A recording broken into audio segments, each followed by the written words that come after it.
नमस्कार दोस्तों, रॉयल पत्रिका में आपका स्वागत है। और आज हम मौजूद हैं बिरला ऑडिटोरियम में, जो यहाँ पर प्रोग्राम करवाया जा रहा है अल्पसंख्यक के द्वारा पैगाम मोहब्बत को लेकर के। जो है यहाँ पर इमरान प्रतापगढ़ी वो भी यहाँ पर मौजूद हैं और उन्होंने जो सरकार को घेरते हुए गंभीर आरोप लगाए हैं। और उन्होंने कहा है कि जो टेरिफ को लेकर, बांग्लादेश को लेकर के उन्होंने कहा है कि ये जो भाजपा सरकार है ये बांग्लादेश के ऊपर राजनीति खेलती है। इसके ऊपर इन्होंने प्रधानमंत्री नरेंद्र मोदी को लेकर के जो है इमरान प्रतापगढ़ी ने कई गंभीर आरोप जो हैं वो यहाँ पर लगा दिए हैं। सुनिए क्या कहा है इमरान प्रतापगढ़ी ने। डील ने इस देश के किसानों का और छोटे व्यापारियों के साथ जो साजिश की है ना, उसका परिणाम आने वाले दिनों में देखिएगा। बांग्लादेश के नाम पर राजनीति करती है भाजपा, लेकिन अभी जो ट्रेड डील हुई है उसके मुताबिक अगर बांग्लादेश अमेरिका से कॉटन एक्सपोर्ट करता है तो उसको 0% टैक्स देना पड़ेगा, लेकिन भारत अगर इंपोर्ट करता है तो उसको 18% देना पड़ेगा। विश्व गुरु राजीव शुक्ला ने बहुत अच्छी बात कही कि कैसे विश्व गुरु हैं, आश्रम खोल के बैठे हैं, कोई चेला है ही नहीं। हमसे एक नेता ने कहा कि अगर राजीव शुक्ला भी सरकार को घेर रहे हैं तो समझ लो कि सरकार बहुत कमजोर हो गई है। तो भाइयों, अल्पसंख्यक विभाग के साथियों, आपसे 2-3 चीजें समझाइश के तौर पे कहना चाहता हूं। पहली चीज तो यह कि जो नैरेटिव गढ़ा जा रहा है उस खेल को समझिए। अल्पसंख्यक का मतलब सिर्फ मुसलमान नहीं होता है, सिख भी हैं, ईसाई भी हैं, जैन भी हैं, बौद्ध भी हैं, पारसी भी हैं। 6 संप्रदाय समुदाय मिलकर के अल्पसंख्यक कहे जाते हैं इस देश में। और राजस्थान में पारसी समाज भले ना हो, बाकी 5 समाज अपना वजूद रखता है, अपनी अहमियत रखता है।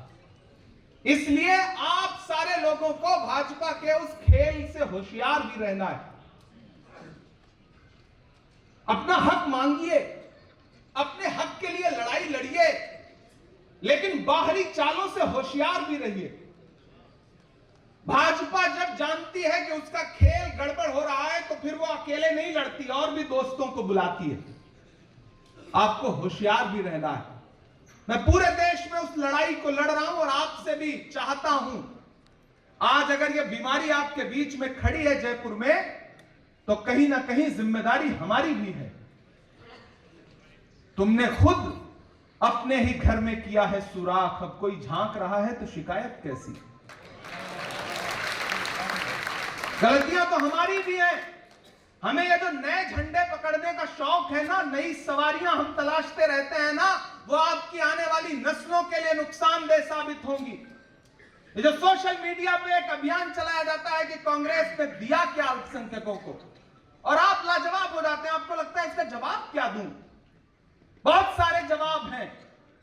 अगर कोई भाजपा का पेड वर्कर मुसलमान नाम से फर्जी आईडी बना करके आपसे सवाल पूछे कि आखिर अल्पसंख्यकों को कांग्रेस ने दिया क्या, तो उनसे कहना कि वो कांग्रेस पार्टी ही है जिसने जाकिर हुसैन साहब को इस देश का राष्ट्रपति बनाया। वो कांग्रेस पार्टी ही है जिसने ज्ञानी जैल सिंह साहब को इस देश का राष्ट्रपति बनाया। वो कांग्रेस पार्टी ही है कि जब 1947 के बंटवारे के बाद लहू लहू मंजर था, तब कोई पंडित जवाहरलाल नेहरू आगे बढ़ता है और मौलाना आजाद को अपने सीने से लगाता है और इस देश का शिक्षा मंत्री बनाता है। वो कांग्रेस पार्टी ही है जिसने रफी अहमद किदवई साहब को इस देश का कृषि मंत्री बनाया। वो कांग्रेस पार्टी है जिसने सैयदा अनवरा तैमूर को असम का मुख्यमंत्री बनाया। वो कांग्रेस पार्टी है जिसने अब्दुल गफूर साहब को बिहार का मुख्यमंत्री बनाया। वो कांग्रेस पार्टी है जिसने अब्दुल रहमान अंतुले साहब को महाराष्ट्र जैसे राज्य का मुख्यमंत्री बनाया। वो कांग्रेस पार्टी है जिसने आजाद साहब को कश्मीर का मुख्यमंत्री बनाया। और वो कांग्रेस पार्टी है जिसने बरकतुल्लाह साहब को राजस्थान का मुख्यमंत्री बनाया। वो कांग्रेस पार्टी है जिसने ए.के. एंटनी साहब को इस देश का रक्षा मंत्री बनाया। वो कांग्रेस पार्टी है जिसने सलमान खुर्शीद साहब को इस देश का कानून मंत्री बनाया। अरे वो कांग्रेस पार्टी है जिसने एक दिन खामोश से रहने वाले डॉक्टर मनमोहन सिंह साहब का हाथ पकड़ा और उन्हें इस देश का प्रधानमंत्री बनाया। इसलिए जब कोई ये सवाल पूछे ना तो उसको पलट के जवाब देना। और मैं इमरान प्रतापगढ़ी, जो आपके लिए पूरे देश में तमाम मुद्दों पर लड़ता रहता हूं, एक दिन राहुल गांधी जी ने मेरा हाथ पकड़ा जब लोग आपकी परछाई से दामन बचा रहे थे। ऐसे वक्त में राहुल गांधी जी ने मेरा हाथ पकड़ा और कहा, जिन मुद्दों को सड़क पर लड़ते हो, जाओ हिंदुस्तान की सबसे बड़ी पार्लियामेंट में बैठो और आवाज उठाओ। यह ताकत कांग्रेस पार्टी ने दी है। इसलिए अपने घर में अगर कोई शिकायत भी हो तो उसको घर में रह करके बंद कमरे में लड़ेंगे, लेकिन बाहर कोई भी नफरत की बात करने आएगा तो एक दूसरे का हाथ पकड़ करके उसके खिलाफ खड़े होंगे और अपना परिवार मजबूत करेंगे। यह एहसास जिंदा रखना है। आप सोचिए, कभी यहां अकलियतों के लोग बैठे, अल्पसंख्यक समाज के लोग बैठे, मैं आपसे पूछना चाहता हूं कि इस देश में नफरत का शिकार सबसे ज्यादा कौन है? हम है ना, आप है ना, आप है ना। कौन सी भीड़, कौन से चौराहे पे, कौन सी ट्रेन में कैसा व्यवहार करेगी, यह बताना मुश्किल है।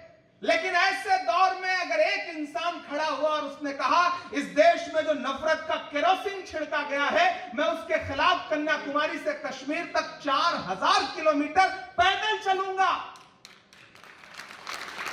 अपने पैर के छालों की परवाह नहीं की उस इंसान ने। 4000 किलोमीटर, 4 किलोमीटर चलने का मतलब समझते हैं आप? 40 किलोमीटर चलने का मतलब समझते हैं आप? 400 किलोमीटर चलने का मतलब समझते हैं आप? वो इंसान जिसे नरेंद्र मोदी और अमित शाह कहते थे कि वो शहजादा है, वो राजकुमार है, वो इंसान एक दिन एक टी शर्ट और एक ट्राउजर में और एक जूता पहन करके कन्याकुमारी से जब निकला सड़कों पर तो लाखों लोग उसके साथ खड़े हो गए और वो कश्मीर तक एक नारा लगा करके चलता रहा कि मुझे नफरत के बाजार में मोहब्बत की दुकान खोलनी है। कभी सोचा है कि इस देश में नफरतें कम होंगी तो सुकून की सांस कौन लेगा? तो फिर उस इंसान का एहसान तो याद रखना पड़ेगा ना। कोई आएगा लच्छेदार तकरीरें करते और आप कहोगे नहीं नहीं भाईजान सही कह रहे हो। उनसे पूछना कि कभी 4 किलोमीटर इस देश में नफरत के खिलाफ खड़े हुए आप, चले हैं आप? लेकिन राहुल गांधी चले हैं। मैं चला हूं उनके साथ कंधे से कंधा मिला करके। मीडिया के साथी मुझसे कहते थे कि इमरान साहब राहुल गांधी के साथ कंधे से कंधा मिलाकर चल रहे हैं, सांसद बाद में हैं, आप पहले शायर हैं, क्या कहेंगे? तब मैं कहता था कि जो हर जालिम से टकराएगी वो आंधी बनाऊंगा, जो हर जालिम से टकराएगी वो आंधी बनाऊंगा। नए अंग्रेज आए हैं, नया गांधी बनाऊंगा। लड़ाई बहुत बड़ी है, लड़ाई बहुत बड़ी है, और जब लड़ाई बड़ी होती है तो छोटी छोटी नाराजगी को नजरअंदाज करना पड़ता है। अपना हक मांगो, अपने लिए लड़ो, इससे इनकार नहीं है। मैं भी लड़ता हूं। एक परिवार में अगर 10 लोग रह रहे हैं तो मतमुटाव भी होगा, लड़ाई भी होगी। कोई बड़ा भाई है तो हो सकता है उसके हिस्से में 2 निवाले ज्यादा चले जाएं, लेकिन इसका यह मतलब नहीं कि घर का बर्तन तोड़ना शुरू कर दो। साथियों, यह बहुत लंबी तकरीर का वक्त नहीं है, बस आपसे यह कहना है कि एक अच्छा चेयरमैन आपको मिला है। पूर्व में भी लोगों ने शानदार काम किया है। एमडी चौबदार नई कोशिशों के साथ आपके बीच में खड़े हैं, और मैं गोविंद सिंह डोटासरा जी को और सुखजिंदर रंधावा जी को इस बात के लिए बधाई दूंगा कि उन्होंने एक मजबूत आदमी खोज करके ये कहा कि इमरान प्रतापगढ़ी, इनको चेयरमैन बनाइए। पूरा क्रेडिट जो है वो गोविंद सिंह डोटासरा जी को जाता है। एक बार जोरदार ताली आप इन